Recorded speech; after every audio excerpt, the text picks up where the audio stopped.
Let's talk about Purdue a little bit. Maybe this isn't the most sexy for people listening, but shouldn't stay be. with us. We've got some good stuff coming. Let's talk about Purdue. Tom, before you begin real fast, I just want to make the audience know I'm going to be ruthless here because Purdue is my least favorite college in America. So before we do that, have you been there? Have I? No, my dad is an Indiana alum, so trust me. There you go. Beautiful. He went there. I have one friend that went there. He said that he went out in Bloomington more than he went out in West Lafayette. Beautiful campus. They've got a couple of fountains that my kids had a great time playing in this year. So if you have kids and you just happen to be in West Lafayette, which I know is rare, you should go by and see the campus. Now, I'm not going to recommend you go watch football there, but the campus itself, really, really nice. All right, so secondary to that, let's talk about the football team. Yeah, I mean, they'll have some decent home games for teams other than Purdue that you might want to see. So 2024 was really rough for Purdue, obviously under two-year head coach Ryan Walters. They finished 1-11. They lost 33 players to the transfer portal. They were winless in the Big Ten last year. It's the first time that's happened since 2021, and the Indiana Hoosiers accomplished that feat. They went and got Barry Odom, head coach of UNLV, who helped revamp that program. Barry Odom had a head coaching stint at Mizzou, which I know a lot of people might look at that and be like, man, how did that not work out? Well, it was pre-NIL. So now Mizzou can flex its bank account a little bit more, but has history as a defensive coordinator at Arkansas and the aforementioned Mizzou. Went to UNLV with Brennan Marion as his offensive coordinator. I think that's a really important piece of why they had success out there in Vegas. But ultimately, Barry Odom was able to turn that program around. So now it's a question of, can you do that at Purdue? Well, best of luck to you, because Purdue added 29 players from the transfer portal. They have the Big Ten's 15th rated portal class out of 18. Odom is bringing 7 of his guys from Vegas. He's bringing 5 guys from Arkansas in the transfer portal. Now, again, I need to preface this in terms of these are transfer portal acquisitions and not recruits for all the Nebraska fans out there who don't listen. Nathan Leacock, 4-star wide receiver coming out of high school, was at Tennessee. He is now playing for the Boilermakers. Cornerback Ryan Turner, formerly at Boston College, formerly a 4-star. Cornerback Tony Grimes, UNLV, former 5-star coming out of high school. Quarterback Malachi Singleton is expected to be the front runner at the quarterback position. He's a former 4-star transferring from Arkansas. DN CJ Nanali, the 4th coming from Akron. That's a obvious leap in competition, but there's a lot of buzz around what Nanali can do translating from the MAC into Big Ten play. Defensive lineman Brian Ishmael from Michigan and defensive lineman TJ Lindsey from Auburn. Okay, key departures. Your freaking starting quarterback who's in and out of the lineup. Your number 2 quarterback, Ryan Brown. Hudson Card decided to go to the National Football League. Not that Hudson Card had a stellar 2024. I challenge any quarterback to have had a great year with that offense and that team in general. Ryan Brown off to UNC. So you're starting all over again at quarterback. Tight end Max Clare, far and away the best player on this team, transferred to Ohio State. So the rich get richer. Watching Max Clare last season, I don't know how he didn't get more attention. I know how, because his team was 1-11, so nobody was really paying attention to Purdue football. But Max Clare, I would put in that Colston Loveland conversation of just that athletic, really solid pass-catching tight end. Offensive line, Mahaname Musa is off to Louisville. Linebacker Yanni Karlaftis, who his older brother was a first-round draft pick for the Kansas City Chiefs, now Super Bowl champion. He has left Purdue. He's off to Northwestern. DN Will Helt is off to Clemson. Running back Reggie Love III, formerly of Illinois, was the number 2 running back behind Maccabee. Reggie Love still played very well for them last year. He's off to the National Football League. This is important. Wide receiver Jaron Tibbs to K-State. Wide receiver Jamal Edrine off to Virginia. Claire, Tibbs, and Edrine were the number 3 receivers for Purdue last season. So you're replacing quarterback number 2, running back number 2, and your top 3 pass catchers. Best of luck with that. Okay, recruits. Is there any hope there? Again, Barry Odom just got this job not long ago. This is the worst recruiting class in the Power 4, according to 24/7 Sports. It's 98th nationally. Purdue only signed 11 freshmen. Now, as I mentioned, they got 29 players out of the portal. Purdue's class is the only one in the Big Ten that includes a 2-star recruit, and also the only team to have a non-rated player in the 24/7 Sports database. The Boilers are also the only Big Ten program without at least one 4- or 5-star recruit other than Northwestern, who will be right there in the cellar with them. Okay, Key games. Their schedule sucks. Week 3, hosting USC. We'll see what USC is, but USC should be good enough to win that game. Week 4, at Notre Dame. Week 6, hosting Illinois. Week 7, at Minnesota. Week 10, at Michigan. Week 11, versus Ohio State at home. Oh my God. So I don't know what the expectations really are for Barry Odom. I think it's just survive in 2025. It's kind of like what Hollywood was trying to do, survive until 2025. He's trying to just get through this upcoming year. Malachi Singleton, as I mentioned, should be the guy at quarterback. Top three receiving threats are out. A lot of turnover on both sides of the ball. Like literally, when you look at the guys who transferred out and graduated and are off to the National Football League versus the transfers in, it's literally every position. The defensive line is going to be seeing a lot of turnover. Running back Devin Mockabee, I think a lot of this guy at tailback, so that's going to be a solid thing for them to rely on. But again, how does the offensive line look?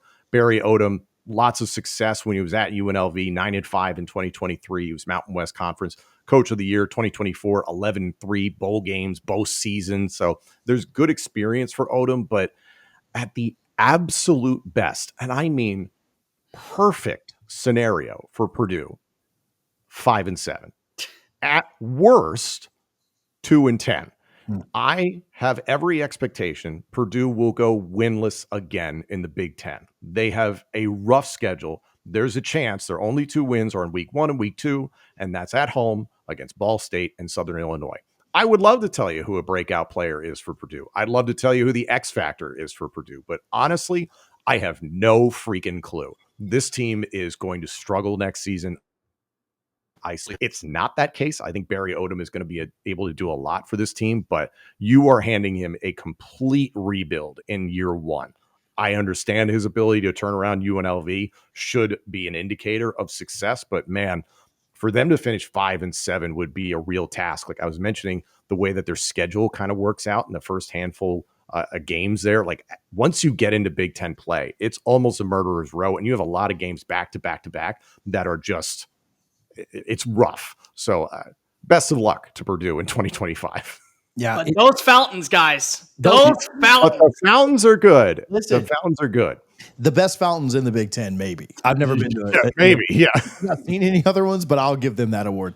Yeah, it feels like if they could win those first 2, which God forbid you stub your toe against Ball State or Southern Illinois, but win those first 2. I mean, I guess their most winnable games past that are Northwestern and Rutgers. Like, I don't even know if I can. Where are you getting the 5th one from? Minnesota, maybe? Maybe Minnesota, maybe Washington. Yeah. Maybe. But again, like that's best case scenario. Malachi Singleton has a lot of promise, but again, it is yet to be realized. He was behind Taylon Green. So it's like, all right, cool. We'll see where that goes. But yeah, I'm looking at Washington, Rutgers, Northwestern, Ball State, and Southern Illinois as like, you can win those games, that sort of thing. Like you better beat Ball State and Southern Illinois. But outside of that, you play USC and Notre Dame and Illinois 3 consecutive weeks, and then you get Michigan, Ohio State, Washington, and Indiana all right in a row to end November. Oh, by the way, during that stretch, how many of them are at home? Let's see. USC's at home, Illinois is at home, Rutgers is at home, and then the last 4 games of the season at Michigan versus Ohio State, at Washington versus Indiana. So, 3 of those games on the road. Mm-hmm. Like, sorry. Like, look, okay, Malachi Singleton. I can speak on him because of just from the SEC. He did a good job of replacing Taylon Green in the upset win over Tennessee. So that was a big deal. His mobility is second to none. He's got the legs. I have no idea what he has with the arm, and I don't think he even knows what he has with the arm. The Max Clear thing, by the way, congratulations. Yeah, that was a dude that I absolutely loved watching his film. Yeah, I like him. Watch him go from being a guy that we talk about, oh, really fun player, 1st round pick next year at Ohio State, wins the national championship. And that's what he's going to do. Mm-hmm. The thing that I worry about when it comes to Purdue this year is, can you establish enough consistency to where you don't fall off the face of the earth? Because of the one thing that I don't want to see for any college football program, but Purdue, maybe I do feel a little bit different because I hate them. I do want to see stability, because of what you're going to eventually happen is what happened at Arkansas, what's currently happening right now at Mississippi State, what happened at Indiana for years, where you were the bottom dweller in your conference. It got bad really fast and you were never able to get up. And then you constantly are in this direction of firing coaches that you had a lot of faith in, that you thought could turn the corner, and they never were able to get their footing in the door because they were just constantly getting beaten. And then the players that were really good eventually hit the portal and went to bigger and better programs. So that's the thing that I worry about for a program like Purdue. Like, I don't even care about wins this year. If I'm in West Lafayette this year, and I'm a Boilermaker, I don't give a crap about wins. What I care about is knowing that I'm playing competitive football. I'm closing out games at least in somewhat of a prominent note, and that there's stability going into 2026. Yeah. That's all I want this year. Because if I don't have that, watch as I fall off the face of the earth and become the laughingstock of the Big Ten. And I'm now actually losing the Oaken bucket by double digits every year to Indiana. Because Cignetti proved to be the right guy. Odom could be that dude. But like, just get stability. Like, prove that there are 4-quarter games that you have ahead for you. Tom, what is maybe this is a silly question, but what is the buy-in? Like, what is their, like not from the monetary buy-in, right? Can they compete recruiting wise? I know that he's been there for 10 minutes, so I understand this year, Sure. But I'm not asking comparatively to Penn State, Michigan, or Ohio State or Oregon, but like, what is the buy-in there from an NIL perspective, from a program, funds perspective? Obviously, they're in the Big Ten. They're cashing the same media checks that all those other teams I just mentioned are. What is that level at Purdue? I think the fact that they moved on from Ryan Walters very quickly, and I thought Walters got a raw deal. It signals to me that Barry Odom coming in, you're willing to spend money, but again, they're one of those teams where they don't want to spend a ton of money. They're prepared to spend money on basketball. I think that's very, very clear. But I don't think Purdue necessarily is prepared to do that from a football standpoint. And even if you're going to spend a lot of money on roster retention after this 2025 season, what are you really retaining? Just all that I just mentioned in terms of the recruits that you have coming in. You're plugging gaps on the Titanic in 2025. The very high likelihood is you could see another mass exodus after 2025 because the win-loss record, while I agree with what Cole was saying, is that you're just more worried about being competitive than you are really winning games. Well, players still care about winning games. Yeah. And if anything, you're looking at Purdue as a stepping stone. You're getting a chance because you didn't work out in a bigger conference or because you're coming from a smaller conference trying to prove yourself. You could see a lot of one and dones, guys that just bounce and go somewhere else, go to the National Football League, whatever it is they decide to do.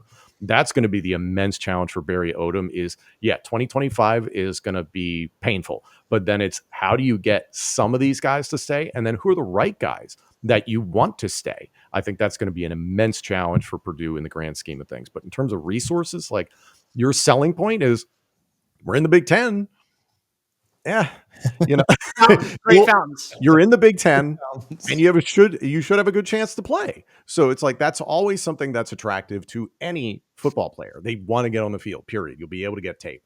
Will they be able to keep them in West Lafayette beyond 2025?